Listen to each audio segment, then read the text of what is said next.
It is very common for those who consume media to believe everything they see online or on TV. Some prime examples of framing in the media would be oil spills, climate change, gun control, and political campaigns. What if we told you that making certain judgments regarding a piece of information is not as hard as some people believe? Hi, I'm Olivia. I'm Emma. I'm Abby. I'm Jess. And I'm Sally. We're all avid media users and have done extensive and various types of research on the framing theory. Our goal today is to make the audience realize how framing can be sought out in any concept, especially in PR. In this segment, We've Been Framed, we will discuss the history and development of framing, an explanation of how the theory came about, how it has impacted on the way people think and behave, and some examples of how it is used in PR. Now let's take a look at the history and background of framing theory with Emma. Framing theory has been in existence since the start of human communication. However, it was not until 1974 that Erving Goffman proposed the theory. Goffman attended the University of Toronto and went on to complete his PhD in sociology at the University of Chicago. According to the article Framing Theory, published by Mara and Meyer in 2020, he went on to say in his scholarly published article that natural and social frameworks play a role in someone's life. Both social and natural frames help the individual to interpret data. Goffman then went on to clarify that these frameworks and the frames that they create in our communication greatly influence how data is interpreted, processed, and communicated. Since the proposition of the theory, the concept has relatively stayed the same. Its overall intent, which Sally will be explaining next, is very similar to that of when it was first brought to light. In addition, scholars are still using framing theory in PR research. They apply it to the public in hopes to sway their judgment towards a specific belief. Now that Emma has given us some background on framing theory, Sally is going to discuss what the theory is. In an article published in 2007, Chong and Druckmann state that framing theory proposes that the way in which information is presented to an audience can influence how a person decides to process and understand that information. They also say that the way an idea, concept, or issue is framed can be used as a cognitive shortcut to get people to interpret messages in the desired manner. According to Bora in 2011, framing helps to construct social reality and often can influence information processing and decision-making processes. That is, presenting the same information in a different way can influence the choices that people make. In 2021, Bullock identifies two main strategies that can be used when framing.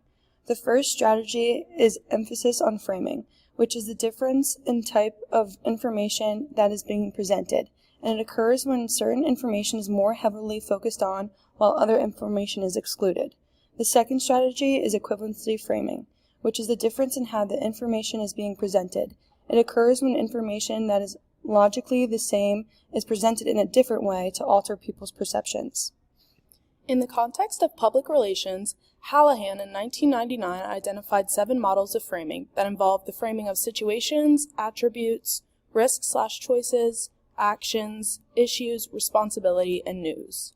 These models are extremely helpful in identifying the various ways in which framing can be used to structure messages and prompt specific responses from audiences. In her 2011 article, Bora discussed how several scholars have stated that there are cases in which framing cannot be used because sometimes manipulating an idea, issue, or message would mean having to change factual information. Oftentimes, in the case of political issues, there is no way to present a situation in a way that is different but still contains accurate information. According to Tarlaw in 2014, framing theory acts as though particular frames in culture overall is controllable and emits the perception that the transfer of meaning among people is not a complex process. In the article, she says, theories of framing do not offer a language for analyzing how individuals and communities develop the consciousness and capacity they need to act collectively. In other words, the theory does not review culture and structural factors that can bring about social change. Now that we've gone over what encompasses framing theory, Jessica is going to discuss the ways in which framing theory can be applied.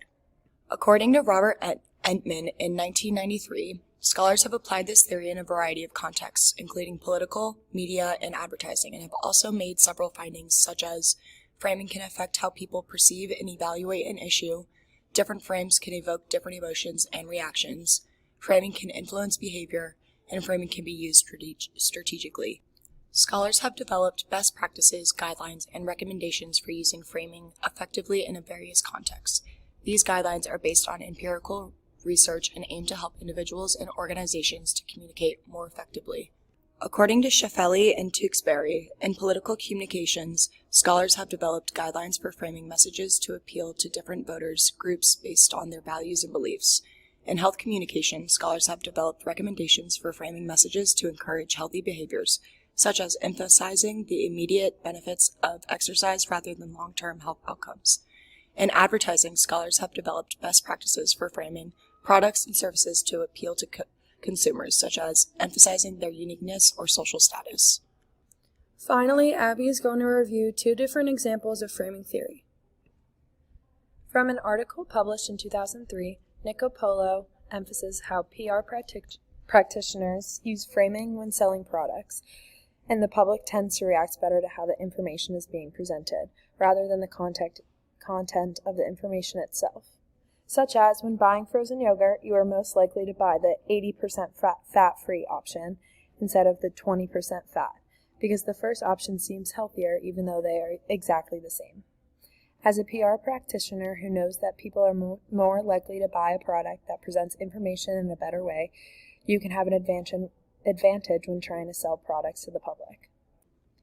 PR professionals use framing in the news because when proposing stories to reporters, PR practitioners must solicit interest in the story and assure that the story is framed in a way that the client would want the story to be told. PR practitioners use framing of sentences and connotations of words to frame how the public statement would appeal. From a 2021 article, Matt McGurk uses the situation of when President Donald Trump was diagnosed with COVID-19 at the height of the pandemic, and he tweeted, "I will be leaving the great Walter Reed Medical Center today at 6:30 p.m. Feeling really good. Don't be afraid of COVID. Don't let it dominate your life. We have developed, under the Trump administration, some really great drugs and knowledge. I feel better than I did 20 years ago," via his Twitter account. This was the same tweet that was framed different times by CNN and Fox News hosts to appeal to their own framing narrative. CNN used the tweet to say that President Trump didn't care for Americans, while Fox News used the tweet to tell their viewers not to be scared of the pandemic because if the president can recover at his age, then anyone can. The same sentences were framed in different ways for the hosts to promote their own narratives. This theory gives PR practitioners guidelines to make strategic decisions about communicating to their publics in certain ways that will favor their client. Overall, several scholars have contributed to framing theory and have helped public relations practitioners, along with other communicators, to better understand how to effectively communicate with their intended audiences. Being that framing has become a part of our everyday consumption in the media, it is important for us as followers and audience members to determine what news has been framed to influence our thoughts and opinions. We hope you enjoy this segment with our team. We've been framed.